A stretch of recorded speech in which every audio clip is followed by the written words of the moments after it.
This is the district attorney's 4th visit to the bridge.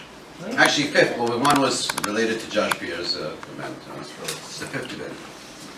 And I purposely, when Ken was here, used to come here, we used to bring sometimes elected officials, but I really wanted you to get a little bit of a grasp of what we're doing here and the diversity of the group, which is really beautiful. And I'm going to introduce everybody here in this room. But Rabbi Moraznik, Rabbi Tenenbaum was always there. He had a good relationship with the Satmar community, he had very good communication with the Muslim community. He had a very good communication with all of us. He would travel with us to Albany to lobby for the Child Victims Act. Doing a great job, and we all give you first of all, our blessings. I think everyone in the room here is in agreement. We need to figure out a way to inspire confidence in our justice system. And too many people believe that the criminal justice system is broken. If our community believes the criminal justice system is broken, then we are not going to be safe. Because in order for us to have safe streets, we need to cooperate community and law enforcement together. Jurors have to believe police officers when they testify. Witnesses have to trust the DA, that they'll come in and do the right thing as they come in as witnesses. And as long as we have, not confidence in each other, I think there's a limit about how far we can progress. So one of the things that I've asked people to do is to participate in something called Justice 2020, which is a group of thought leaders who are giving me ideas on how we move the criminal justice system forward in ways that I think are progressive, but also will keep us safe. That committee is important because ultimately what it's really about, Justice 2020, is participatory justice. It's the DA being involved in communities, involved with stakeholders, whether it be people in the clergy, it be leaders in the community, but ordinary people who are, not the extremes on the left or the right, but just in the middle, and saying, how do we keep us safe and how do we need justice? And so I'm getting recommendations from this group of Justice 2020. We're going to be pushing that out. One of the areas, so I'll give you an example, what participatory justice looks like is dealing with drug use. And so many people have, especially in neighborhoods, in poor neighborhoods or working class neighborhoods and communities of color, have lost generations of young people to drug use. But we lose more people in Brooklyn to overdoses than anywhere else in New York State. It's the #1 cause of death from people under 50. It's more than triple our homicide rate in Brooklyn. You can add every homicide and every car accident and death together, and it's still more overdoses in Brooklyn than all of that combined. It's the #1 thing that we have to deal with. The drug use differently, because we want to save lives. But the other part is, what about the cases, and not drug dealers, I want to be clear, not drug dealers, but what about the cases that are already in the courthouse? Could we deal with those cases differently?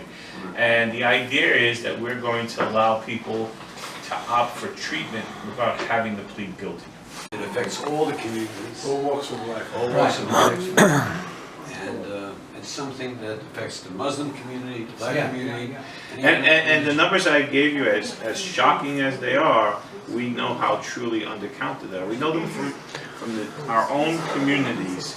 We know them from I can tell you that there are times when some young person ODs, when the police get there, they know it's an overdose, but the needle and the heroin bag or the pills are gone because the parents are ashamed, and so they hide it. And those cases never really get counted.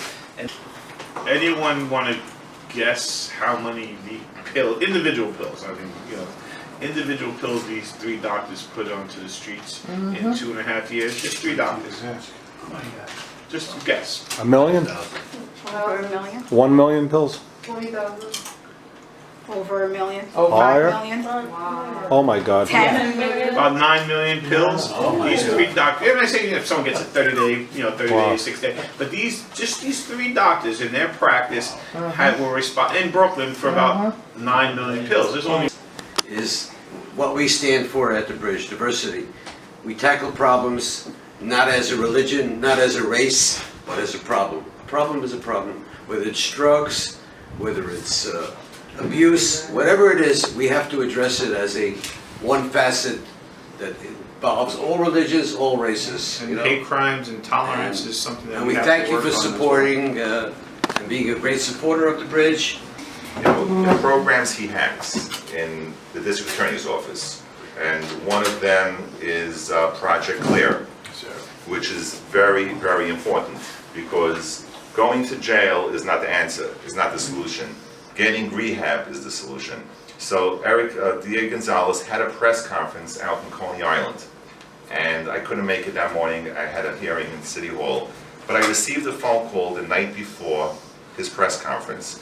I received a call from a Mr. Klein, whose daughter had overdosed and died, and he called me up. He says, "Listen, I received a call to come to the press conference. I don't know what to do. I'm not political, and I don't know if I come out speaking about what happened to my daughter, speaking about drug addiction, speaking about putting someone through rehab, opposed to locking someone up.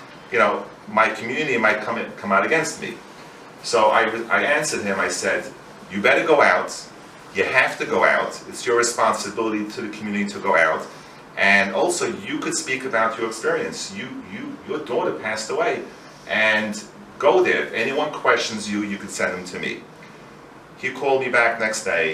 He felt so relieved, and it was really, I believe he spoke beautifully at the press conference. And this is something that we should all support. We're all one community at the end of the day, and we need to work together to tackle drug addiction, to tackle crimes that happen, issues that affect us every day. There's no Chinese, Jewish, African American, Muslim way to deal with things. All these issues affect all of us, and we need to work together.